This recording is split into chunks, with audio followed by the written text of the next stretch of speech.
we have to think about communication in a different way, because communication, yes, is our words. Semantics are powerful. Semantics are a part of it. Choosing the right words, choosing how to say them is amazing. But communication is energetic. Communication is how we show up. It's how we present ourselves. It's how we feel in our body when we are communicating and how we make others feel. Right now you're feeling cold, and I feel you because my toes stopped feeling a while ago. And I am moving around, and I'm going to be sweaty by the end of this, so I am sorry. And so there are two things that I have found to be essential if you want to be a relatable communicator. You have to be present, and you have to be adaptable. And we're going to start with present because it's the toughest one in this day and age. The fact is that there is no deeper desire for a human being than to feel important. We want to be seen, and we want to be heard. And I admit, I talk about this, and I'm not always that good at it. So I was actually, during COVID, spent an enormous amount of time, as most of us did, with our families. And there's a reason why I travel for a living. So I'm with my daughter, who's now 11, so she's 10 at the time, and we're sitting on the couch, and we're watching something she's seen a million times. It's Incredibles 2. She knows the words to everything, and she's over there. She's got her hand on the popcorn, and she is laughing and engaged and just loving every second of it. And you know what I'm doing? Well, one, I have my hand on the popcorn because I never miss out on good food. So I still got the popcorn going, but my other hand is on my phone. It's on my phone, and I'm shopping for things on Amazon that I do not need. And definitely don't need in 2 days. Also, don't get anything delivered while you're traveling if you live with your partner. It's a bad idea. There's some resentment building. We're going to work through that. But so I was shopping.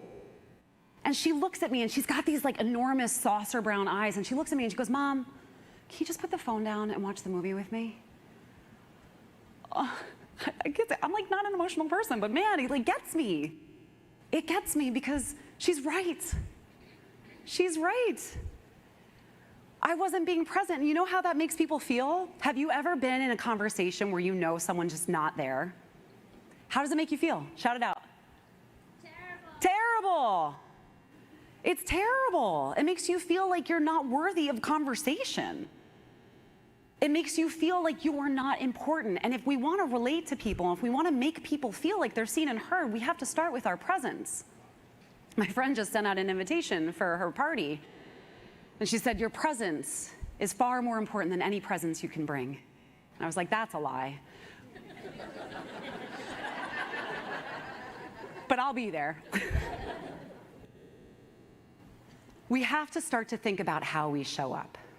We have to start to think about how we make people feel if we're going to truly make connections that matter at work, at home, in love. There was a man who was really good at this, and that was Mr. Rogers. Now, remember I just told you about that group of 18-year-olds put Mr. Rogers on stage, on screen, and just a bunch of blank stares on that one too, and I was like, this is what's wrong with America. Right here. The fact that they don't know who Mr. Rogers is problematic. And I was like, but didn't you at least see the documentary? That was like 2 years ago. You were probably like 12? No, didn't watch that either. So Tom Hanks played Mr. Rogers. Anybody see that documentary? How cool was that? So I grew up with Mr. Rogers. I thought he was just the most amazing human being because he made people feel important that weren't on set with him. You were a child watching that, and you knew that you were important. And so it was 1985, 86, and Mr. Rogers is at the height of his career, height of his popularity, but also so was someone else, Oprah, although she's still at the height of her popularity, so she's like a plateau in a good way. Not like a diet one. So Oprah calls Mr. Rogers and says, "Hey, we'd love to have you on the show." And it's probably not Oprah, it was probably a producer. And Mr. Rogers says, "Absolutely, I would love to, under one condition. There cannot be any children in the audience." And they were like, "Oh, that's kind of your jam. I don't know why." Like, you don't like kids all of a sudden? That's kind of weird. And they just said, "No, I don't want any families in the audience, but I'd love to talk to you about what I do and my intention, my purpose in this world." And so they book them. And TV does what it does best, which is completely ignore the wishes of the people on camera. Anybody ever work in TV here? I met someone at the bar that did, and I was like, oh, yeah, it's kindred spirits. We're like getting through the war. So he goes to the set, and he sits on stage, and he looks out, and it's all families. Families everywhere. And so he's in a conversation, probably in chairs just like this, talking to Oprah, and this little girl breaks free from her mom, runs down to stage, and asks him for a hug. And do you know what he did? He stopped everything. Stopped everything, stopped talking to Oprah, and got up, kneeled down, and gave that little girl a hug. And then a little boy decided, I need to make sure the train that you constructed up on Oprah's set is fully functioning. He was a little afraid. He was like, could go off the rails at any moment, kind of like me. And so he comes down, and Mr. Rogers stops everything again and connects with that little boy and makes sure that he doesn't feel scared anymore about what's going on that stage. He knew exactly who was important to him.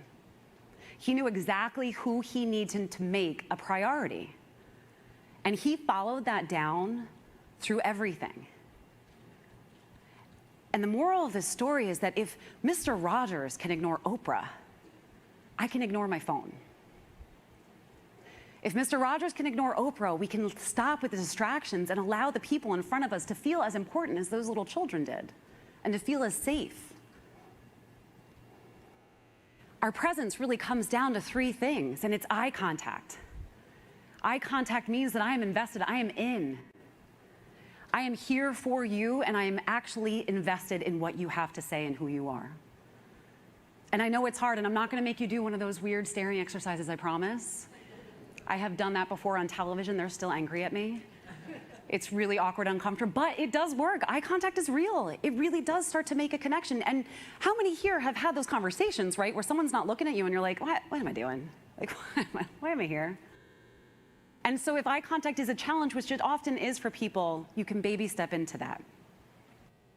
The second is curious listening, which I think is active listening squared.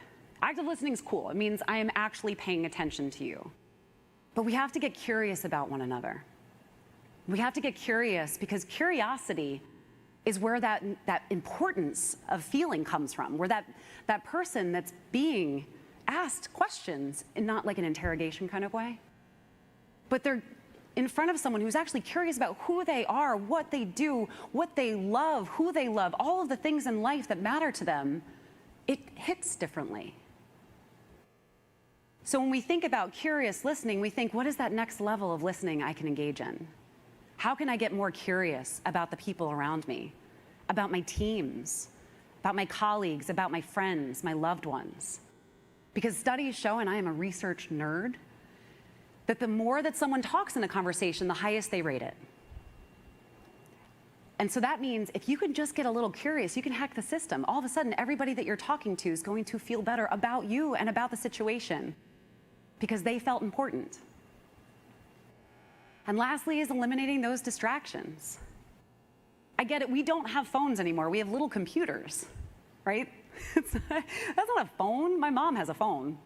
It still flips. She's not going to change. We have little computers in our hands that notify us every time something happens. Every time something happens, something else pops up, whether it's a news story, a text message, a flight check-in, something completely irrelevant. They're constantly distracting us. And when we allow that distraction to interfere with our presence, we are not communicating. So we have to eliminate those distractions in a way that makes you think of Mr. Rogers and pay attention to what's important and what's in front of you.